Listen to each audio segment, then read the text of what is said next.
Hello everyone, this is Tyler here. It's February 8th. It is almost Valentine's Day for all of you people in the US. Okay, so I want to talk to everyone why you should find locals as friends in your network in the country you're living in.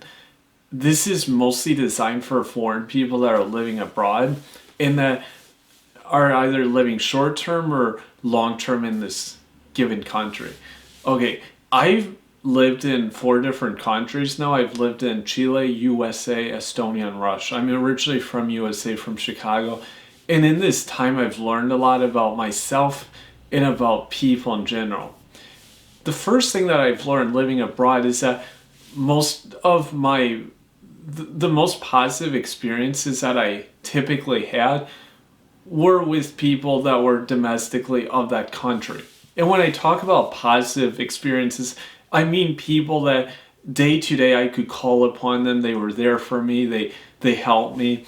And this isn't always the case. I've had some very good friends that have been foreign, like myself living in a foreign country. When I lived in Chile, I had a very close Chinese friend, and we had such amazing experiences together. We traveled together. We ate together. We could tell each other jokes. It was just a fun time. The funny thing with this friend is that our common language was Spanish because he didn't know English that well, and my first language is English, so we actually would exchange and converse in English or in Spanish here. But in most cases, it's actually a domestic or local person that's going to be the most suiting and the most fitting for a foreign person to interact with and to develop their roots with. Now, I had another quick story. When I lived in St. Petersburg, Russia, I had a girlfriend there. She was a local from St. Petersburg, and we had a breakup, and I was very emotionally bothered by the situation. This wasn't that long ago, and the guys that really helped get me through it they were local guys. They were Russian guys, and they were very supporting and just there for me. They were very emotionally there for me, as this was very difficult, especially not being in my home country at this time.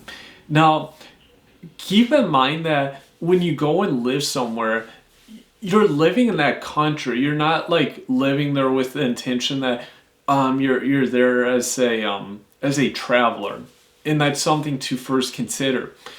Also, understand that people often are moving in and out of a country, and with foreign people, they often they're students or they're going to be there for maybe 2 or 3 years. So many foreigners that you come into contact with don't have permanent desires to be there long term. They don't have the goals that you have, and they can be people to chat with or have a beer with or whatnot, but they're not people to see as very strong roots that you can build a close network with.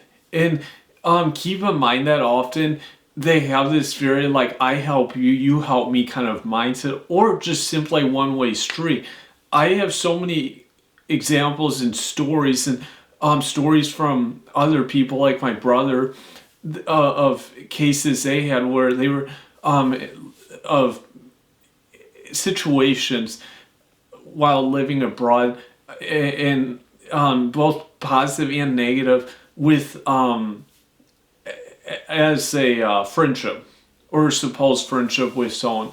I've published other stories here of situations I had with what I thought were friends. They were from foreign countries, but they really weren't friends when it came down to it. I had some friends that actually turned on me. Now, what I also found is that when I would live in a country, like when I lived in Chile, within 6 months, I wouldn't hear from any of these foreign people again. I really wanted to maintain contact with at least a couple of these people, these guys, and they just blew me off. They never responded to me.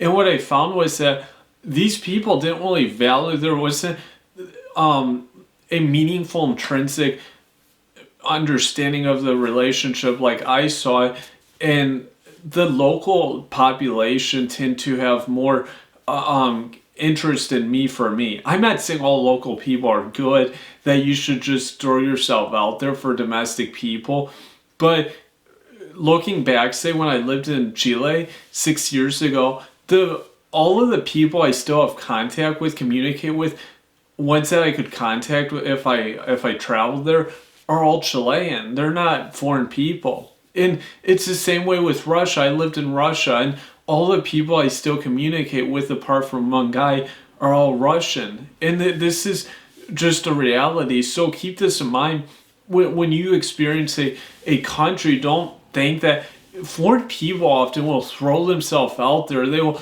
seem so nice and so open and stuff, but often this can be a big facade, and foreign people forget this, and they're like burned by someone, and then they see the realities. Now, keep in mind also, when you're living in a foreign country, you're there to, if you're there long term, you're there just as if you're living in your home country.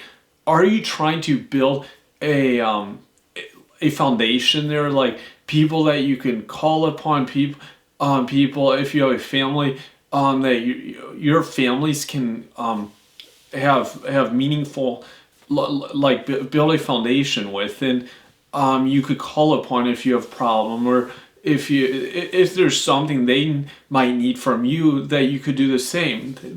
This is the kind of questions that you have to ask yourself, and in most cases a foreign person isn't going to be capable of this kind of thing, and so a domestic or local is going to be most suiting for someone who's living long term.